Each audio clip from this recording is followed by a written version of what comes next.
siempre trae revelación en su palabra. Su palabra es una fuente inagotable de poder. Su palabra es la que nos da a nosotros la esperanza, la que revela, hermano querido, todas aquellas cosas que están en oculto en nuestras vidas a través de la palabra. Sabe, yo meditaba sobre esta palabra y la vamos a leer, por favor, allí en la computadora. Vamos a leer en el libro de los Gálatas para comenzar a introducirnos.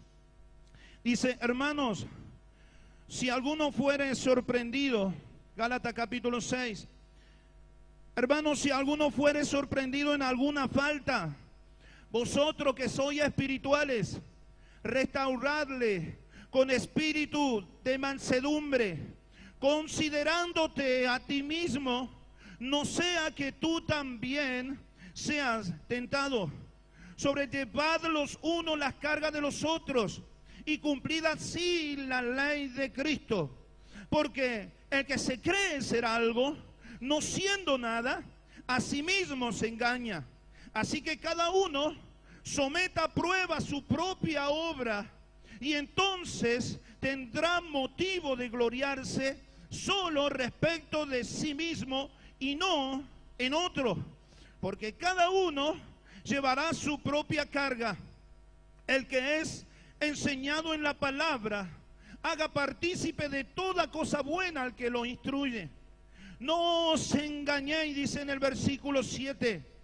Dios no puede ser burlado, pues todo lo que el hombre sembrare, eso también segará. Porque el que siembra para su carne, de la carne segará corrupción. Mas el que siembra para el Espíritu, del Espíritu segará vida eterna. Mire, hermano, hay algo importante. ¿Sabe? Yo meditaba respecto a nuestra conducta como hijo de Dios. Y qué bueno que es Dios al ver su misericordia. Qué bueno que es Dios saber que en cada uno de nosotros está haciendo la obra en el corazón, en nuestras vidas. Está ordenando nuestros corazones para que cumplamos los propósitos y la tarea que Dios tiene para cada uno de nosotros. Y qué sorprendente que es la obra que Dios hace, porque hay personas en este lugar que quizá de pronto Dios cambió su vida. Fueron alcohólicos, drogadictos, donde el mundo no los quería. Quizá de pronto nadie, le daba valor a su vida, no le daba importancia. Y allí a donde estábamos en esa situación, Dios nos trajo, se presentó así como nuestro Salvador, nuestro ayudador. Y comenzó la obra maravillosa y transformadora del Espíritu Santo de Dios. Comenzamos a vivir las experiencias en los caminos del Señor.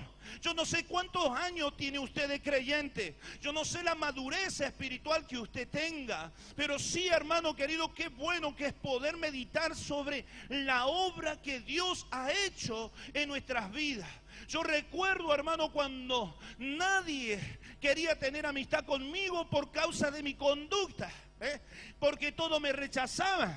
Recuerdo en una oportunidad que aún desde niño, cuando jugábamos con los amigos, vio que siempre jugamos de niño con 2 o 3 y somos los más íntimos amigos.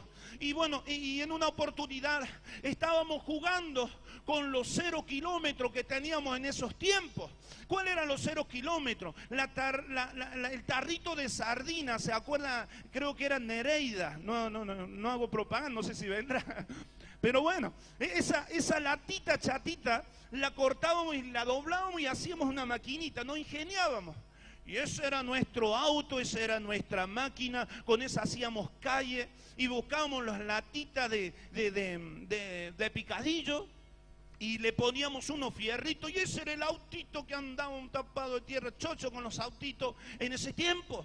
Pero ¿sabe? Había algo que comenzó, de pronto que me marcó, que hasta el día de hoy, hasta que llegué a Cristo y Dios me hizo entender muchas cosas, pero a mí se me hizo un trauma. ¿Por qué se me hizo un trauma?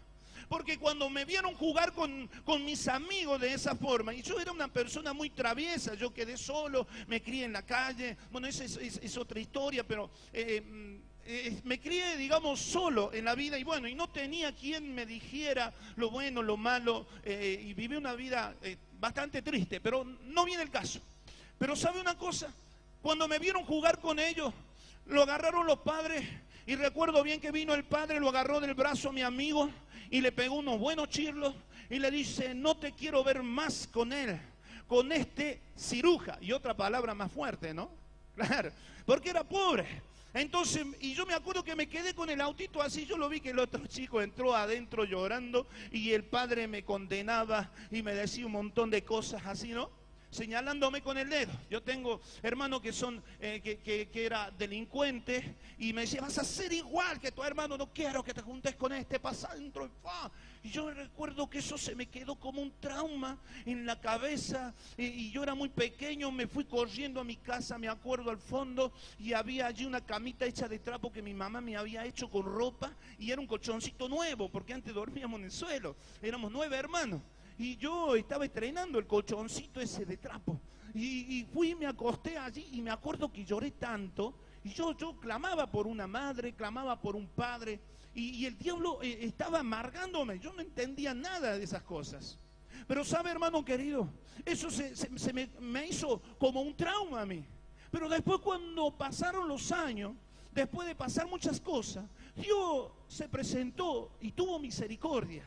Y yo jamás pensé que Dios se iba a acordar de mí y que hoy podía estar predicando su palabra, y cómo Dios me bendijo, cómo Dios ha bendecido mi familia, cómo Dios ha bendecido mi ministerio, cómo Dios me bendijo al traerme en este lugar y poder crecer espiritualmente y poder tener el alimento espiritual para que hoy pueda estar aquí. Gracias le doy a Dios por este ministerio, por el pastor, por los hermanos que me ayudaron y que me sostuvieron, y hoy puedo decir, hermano querido, que Cristo ha levantado bandera de victoria contra todo pronóstico que el diablo había detallado para mí. Dios rompió esos planes y Dios puso planes nuevos para su gloria y para su honra. Así también Dios lo hará con tu vida en esta noche, si tú lo crees.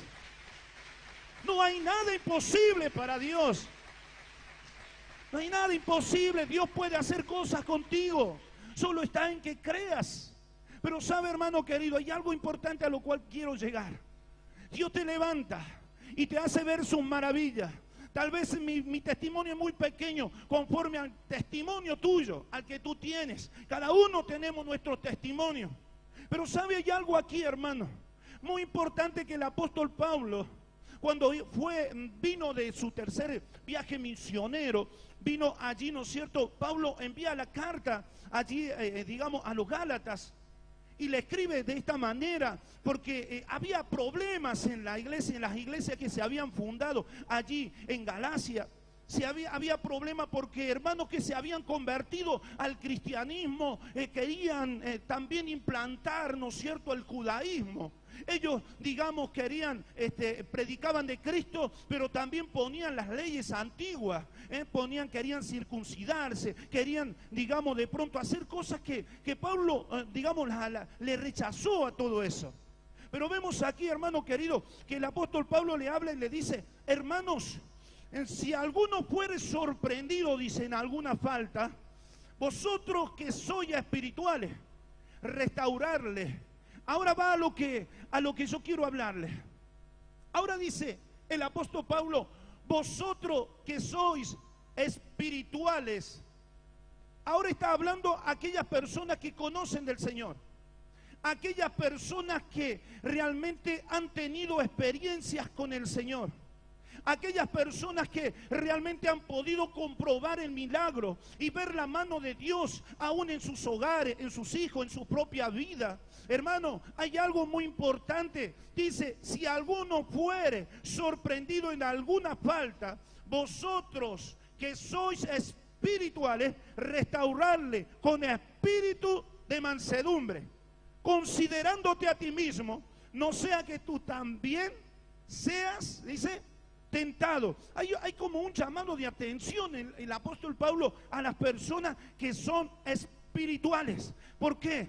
Porque había líderes en aquellos tiempos que eran espirituales, pero sin embargo, cuando eran encontrados en faltas algunos, ellos, digamos, se ponían duro con esas personas. No tenían de pronto el cuidado o el amor para poder restaurar a esas personas, sino que las juzgaban y a muchas de ellas tal vez las expulsaban. ¿Sabe? El apóstol Pablo le hablaba a la iglesia. Ahora Dios nos habla a nosotros. Dios nos habla también a nosotros, te habla a ti y me habla a mí. Nosotros que somos espirituales debemos de restaurar, dice, con espíritu de mansedumbre. Observe, es el octavo, si no me equivoco, es el octavo fruto del espíritu. Quiere decir que para poder restaurar, yo tengo que tener los frutos del Espíritu Santo de Dios para poder restaurar a otra persona. ¿Me está entendiendo hasta aquí? Pero muchas veces nosotros no prestamos o no tenemos cuidado de lograr tener los frutos del Espíritu para poder restaurarles. Estamos como la iglesia de Galacia, estamos como algunos hermanos en aquellos tiempos, estamos mitad y mitad de judaísmo, mitad de cristiano, y estamos conforme a nuestra costumbre y conforme a lo que Dios nos manda hacer. Y esto no tiene que ser así. Hay hermanos que necesitan ser restaurados. Hay hermanos que necesitan una palabra para que puedan ser levantados. Yo no sé en cuál condición te encuentras en esta noche. Tal vez te encuentras en la condición de los espirituales o de los que tienen que ser restaurados. Yo no sé cuál es la condición, pero sí, hagamos de cuenta que sos el espiritual. Para llegar a tener los frutos del Espíritu, nosotros primero necesitamos tener una negación a sí mismo y comenzar a obedecer lo que Dios nos manda y servirle a Dios incondicionalmente. Porque si no, si yo no entrego mi reino a Dios, Dios no puede reinar sobre mi vida. ¿Qué quiero decirte con esto? Que a veces hay personas que son muy orgullosos o orgullosas y dicen, no voy a cambiar. La iglesia quiere que yo deje esto, la iglesia quiere que yo haga esto otro, pero yo soy así y nadie me va a cambiar. Voy a ir a la iglesia, voy a orar, voy a danzar, voy a hablar en lengua, pero no, el pastor que no me diga nada, porque él allá, yo acá, yo, y no obedeces muchas veces. Hermano, si vos querés ser espiritual, tenés que entender que primeramente hay muchas cosas, pero te voy a hablar de algunas simplemente. Primero, comenzar, hermano querido, a cumplir, o mejor dicho, a desear los frutos del Espíritu Santo. A tener esa paciencia, a tener esa mansedumbre, a tener ese amor y a rechazar todas las obras de la carne. Ese es otro tema, otra predicación. Pero escúcheme, yo quiero decirte algo. Aquí hay personas que muchas veces dicen, yo soy espiritual, yo quiero ser espiritual, pero cuando viene el problema, cuando viene la lucha, comenzamos a retroceder y dejamos de pronto de congregarnos, dejamos de predicar la palabra. Y escúcheme, el diablo se va a levantar contra todos aquellos que hablan de Cristo. Por lo tanto, si tú estás trabajando en un área y mira, y se está causando problema en esa área, hermano, no es el hermano que estás teniendo problemas, sino con el propio demonio o el mismo Satanás que quiere destruir el grupo, que quiere destruir tu vida, que quiere destruir de pronto, ¿no es cierto?, el ministerio que tú tienes. Entonces tiene que ser espiritual, comenzar, hermano, a madurar espiritualmente. La guerra no es contra sangre, no es contra carne, sino es contra principados, dice la Biblia, contra potestades y huestes espirituales de maldad. Entonces tiene que tener, si sos muy espiritual, o mejor dicho, un hermano espiritual, tiene que comenzar a restaurar a aquellos que de pronto son hallados en falta, considerándote a ti mismo. Porque no vaya a ser cosa que tú también seas tentado y caigas también en el mismo error. En otras palabras, allí el apóstol Pablo daba a entender algo, hermano querido. Muchas veces nosotros juzgamos, muchas veces nosotros apuntamos con el dedo, como predicaba la otra vez el pastor. A veces señalamos a la persona, pero otros dedos nos señalan a nosotros. Nosotros pensamos que nunca vamos a necesitar una palabra, que nunca vamos a necesitar ser restaurados. Entonces, ¿qué hacemos? Comenzamos, hermano, con orgullo a servirle a Dios y creemos ser muy espirituales, pero no restauramos a aquel que ha caído. No restauramos. Y decía al principio, a veces nosotros